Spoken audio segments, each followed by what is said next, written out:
this is really, it's a true story that took place in 1959 in Russia, where 9 hikers disappeared and were found dead.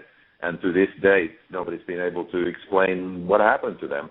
And modern science has tried its best. So when I read about this and saw a couple of documentaries years ago, I was very intrigued and wanted to figure out a way to make a movie about it. But making a movie that would take place in the 50s with Russian characters felt like a tough sell to an American audience. So then we figured out that doing this as a found footage film maybe would give us an angle where we can take it to the modern day and still rely on all the facts that took place a long time ago.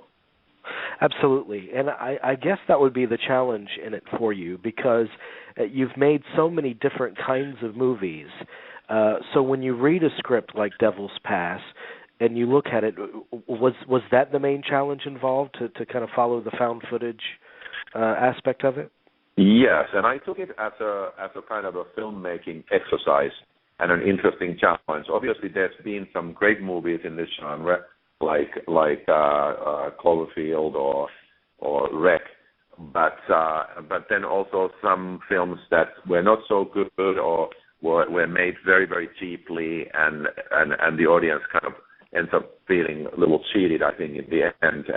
And we just took this as a very serious challenge and said, how do we make a movie that feels absolutely real, but also has production values that are something that you would expect from a little bigger film, but it still sort of organically all works together so that you have this first-hand experience of a POV camera, but hopefully also get a little more thrills than you would normally expect. Yeah, and that's another part of the movie that really impressed me, because we're so used to seeing these found footage movies that rely so heavily on the jerky camera and that sort of technique. But your found footage movie actually looks cinematic, and that has to be a delicate balance to achieve.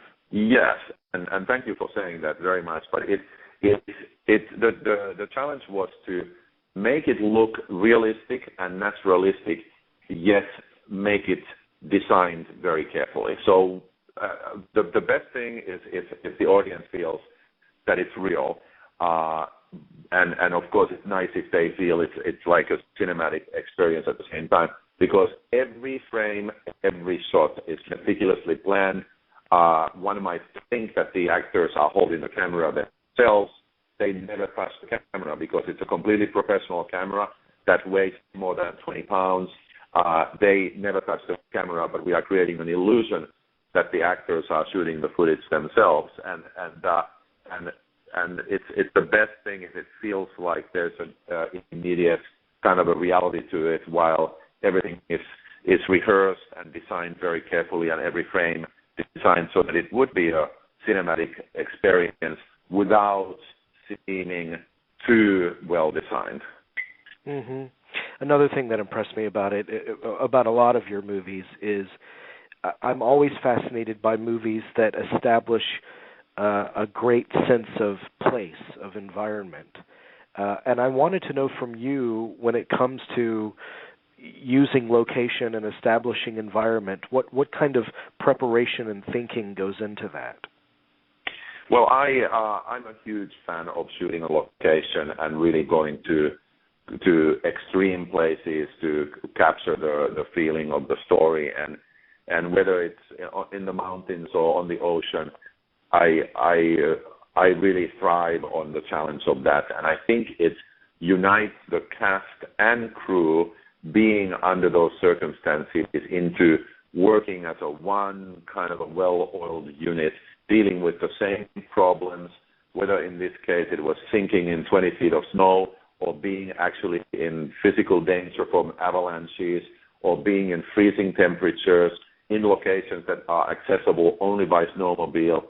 I thrive on that, and I think it contributes to the movie. And I always do a lot of research, like, let's say in the case of Cliffhanger, which is very similar to this in ways, we went to Northern America, Canada, Australia, New Zealand, South America, Italian, Austrian, and French Alps before we settled on the Italian Alps, just to find a place that would really look right. And in this case, we searched the entire country of Russia for the right kind of mountains and environment that would guarantee us the snow and the desolate feeling and all that. So for me, the environment is a character in the story, and I want the audience to be transported there and really feel what the characters are going through.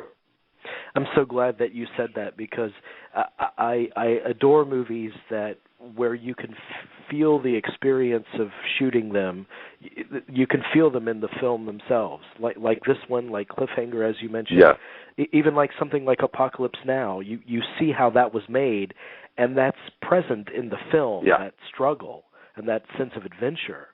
Yeah, somebody just asked me what's my favorite movie, and I said Apocalypse Now, and it's very much because of that, because you are taken on a journey into a world that you haven't seen before, and it feels like the crew and the cast are really there.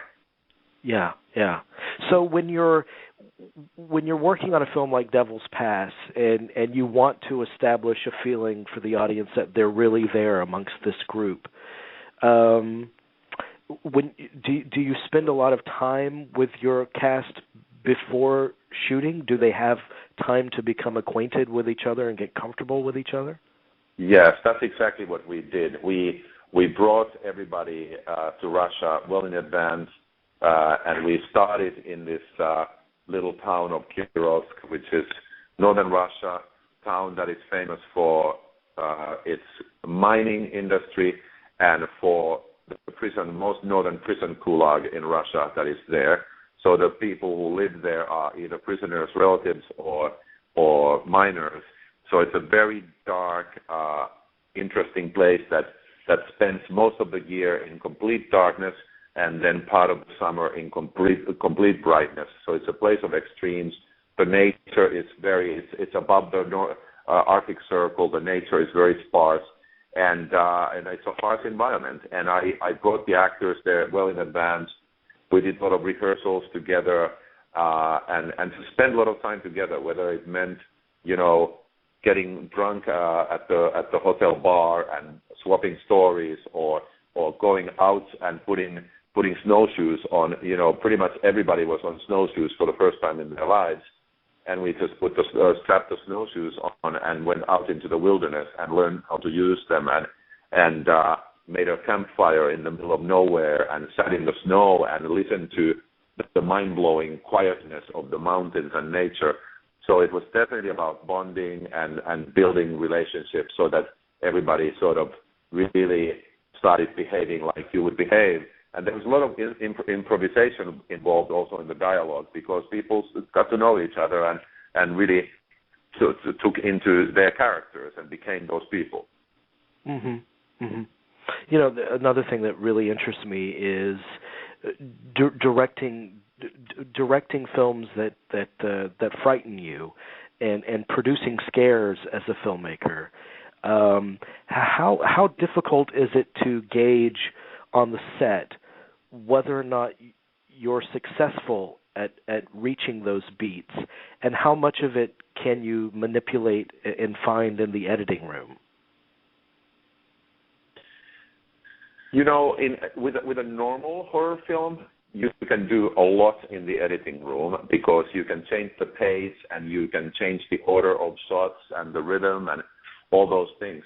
It's really hard in this genre, because basically you don't really edit much, and you have to sort of get it when you're on the set. So you spend a lot of time rehearsing, and you shoot in a very short time, because every scene is practically one take, and so it's a matter of figuring it out before, as you're developing the script, then in your shooting, how to create negative space, the space that somehow is threatening for the characters and feels oppressive, and whether to be wide or being tight, and what kind of lens it's going to be, and you know it when you hit it right on the nerve, like a dentist hitting the nerve in your tooth. You know it on the set when you hit it, and then there are situations where you're just praying and hoping that you are hitting it, but you can't know without watching the whole movie later on. And also in found footage, what makes it harder also is that you don't have music. So you can take a fairly ordinary shot or a scenario in a normal movie, and with the music you tell the audience whether to be nervous or whatever that emotion might be. But here you don't have that, so you just have the ambient noise and your actors in front of the camera. So it's definitely challenging, and a lot of planning goes into it. And then when it works, and sometimes there's nothing you can do when it doesn't. Is it? I'm sure that you've screened this for audiences, or you've been present at screenings of this for audiences. This kind of movie has to be just absolute fun to witness with an audience. It really is, and the tricky thing is when making a movie in this genre and showing it to an audience is to figure out what exactly they are saying in their responses, because first thing that happens is that people say, oh, the beginning of the movie is a little slow.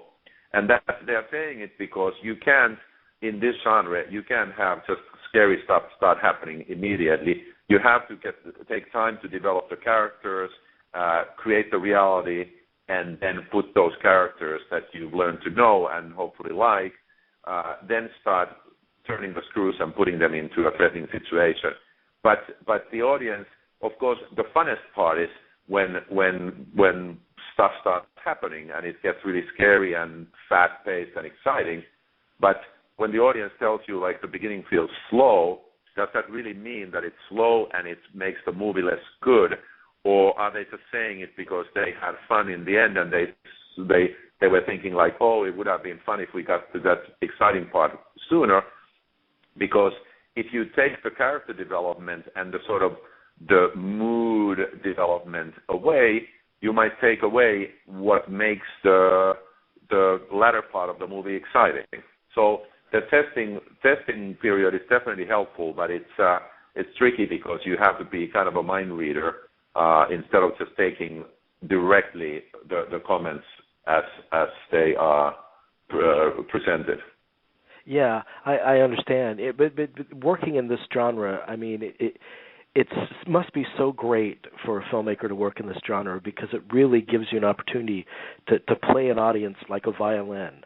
Yes, horror genre in general is so fun for a director because you do get to play the audience like the violin, and when it works and the violin plays beautifully, it is incredible because you are the puppeteer, and that's why people go to the movies. They go there to scream or laugh or cry, and you know, if you can scare them and make them jump.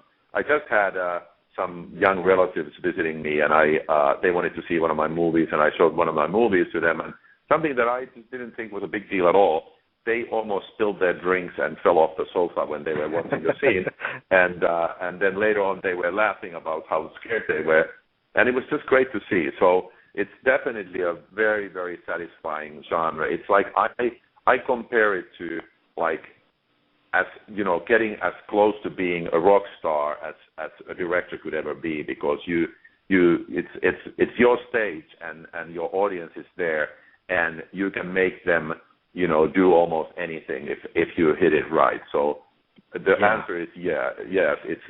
It's super, super fun. You know, there's a lot of changes happening in filmmaking, or that have already happened with digital technology, and now we have video on demand taking more of an impact in the industry. What do you think about the direction that movie making is going? Are you excited about it? Or are you skeptical about the loss of film? Or how do you feel about it? Movie making, of course, has changed a lot. We all know that the studios rely now on tentpole movies and franchises that can support amusement park and books and videos and comic books and all this stuff, and it's a pity that there is less and less versatility. There's the odd movie now and then that comes as a surprise, and people go like, oh, why don't the studios make movies like that? And for the moment, the studios consider it, but they really go back to their old ways, and they really don't pursue those avenues. And we have to remember that for every one of those movies that comes out as a surprise, there's probably 100 movies like that we've never heard of. And that's the sad thing. Nowadays, for movies to get distribution, because the DVD is dead, that changed so much, because with smaller movies, studios could rely on, like, okay, even if it's not a big theatrical hit, we still make lots of money from DVD. That's all changing now, and of course there's video on demand and internet distribution and all these things. Bottom line is the new generation watches movies when they want and where they want. I still believe that people want to go to the movie theater because the collective experience is so fun and exciting. And the bottom line is that if Hollywood makes good movies, people will go and see them. And anytime, the horror film flops, or a comedy flops, or an action movie flops, Hollywood is quick to say, oh, that shows that horror doesn't sell anymore, or that shows that people don't want to watch action movies anymore. That's horse crap. The fact is, people will go to the movies if the movie is good. If they and they sense it very quickly. If it's something that interests them, and if it's a good movie, they'll go and see it and they'll find it. So I would say that it's unfortunate that Hollywood makes less and less movies, and that they are so formulaic. I wish that there was more versatility, and I hope that will happen with all these new distribution models, that there will be genres and subgenres that can flourish and show people that it's not as simple as you think, and hope that the movie executives won't be so scared to let people with something to say and some personality to share to make films instead of just doing cookie cutter movies.